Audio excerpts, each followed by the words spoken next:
Welcome back to our class. Don't forget to subscribe if it is your first time to visit our channel. Gaseous exchange in lungs at alveoli. I try to explain this, but what happens, the blood, you see it comes when it has no oxygen, it has a lot of carbon dioxide, and then when it reaches here, gaseous exchange takes place, and then by the time it leaves the alveolus, the blood has enough oxygen. So we are saying that the air entering the alveoli after inhalation has a high concentration of oxygen. So this is the alveoli. If it's once alveolus, if there are many, we call them alveoli.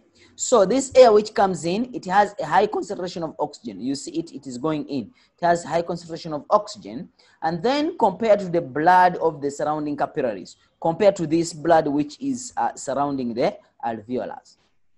Then they are saying that the inhaled air has a lower carbon dioxide. It has less carbon dioxide. Therefore, carbon dioxide cannot go in through diffusion. Remember, diffusion is the movement of molecules from a region of high concentration to the region of low concentration. High concentration of oxygen, low concentration of oxygen in the blood. High concentration of carbon dioxide in the blood, and then low concentration of carbon dioxide in the lungs. So now diffusion must take the gradient, the concentration gradient. So we are saying that this results in oxygen diffusing or moving from the alveoli into the blood, and the carbon dioxide diffusing from the blood back to the alveoli. Oxygen, too much concentration inside the lung, then to the blood is less concentration. So diffusion will take in that direction. And too much carbon dioxide in the capillaries and less carbon dioxide in the lungs, and then the direction is going to be that way. And then gaseous exchange takes place in that. A more detailed structure of alveolus. So this is how it looks like. The blood with high carbon dioxide concentration and low oxygen concentration. When it comes, carbon dioxide will diffuse into the this space of alveolus. And then the red blood cell will release this carbon dioxide into this space. And then oxygen, this air which is coming in, will have a large amount of oxygen or high concentration of oxygen. And then oxygen will diffuse into the red blood cells, and then it will continue like that. So when it reaches the tissue, the cells will have a high concentration of carbon dioxide. Respiration has taken place there.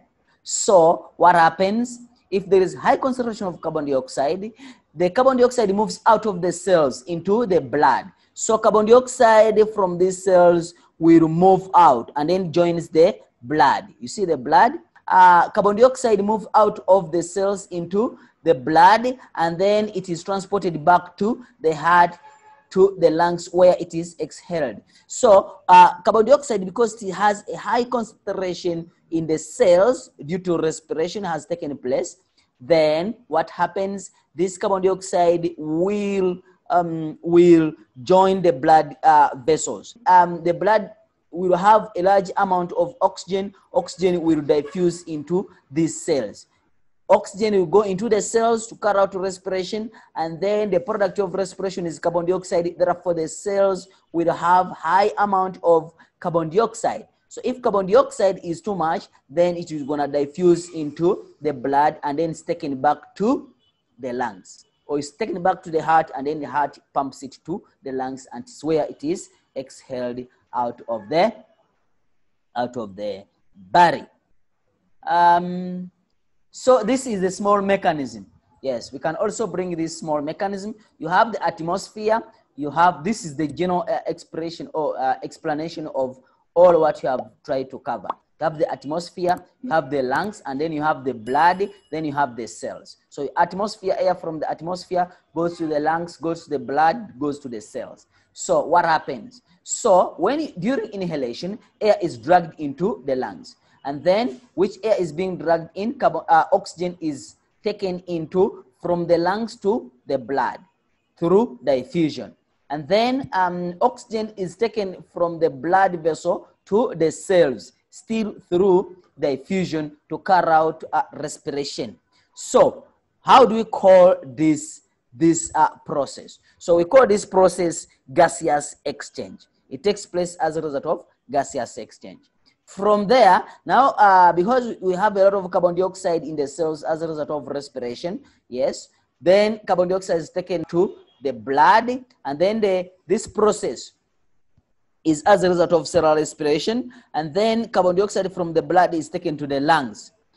After that, from the lungs, then taken back to atmosphere. This process is what called exhalation. So basically, this is the route how this air is being saturated in and out of the body. Breathing in, and this is breathing out. So this is gaseous exchange, and then this is a respiration. So remember, we try to define what is respiration, what is gaseous exchange, and what is breathing. So this is breathing, this is gaseous exchange, and then this is respiration. Lastly, this is the last part of it, homeostatic control of breathing. It means that how do we bring the gases to the balance without having too much or without having too less. In most cases, we talk about carbon dioxide. Carbon dioxide is not needed in the body. So we have some sense or some receptors which detect that, so that carbon dioxide is removed out of the body. So carbon dioxide level in the blood increases above normal. So what happens? The receptor cells in the carotid artery in the neck are stimulated. So you have the heart, yes?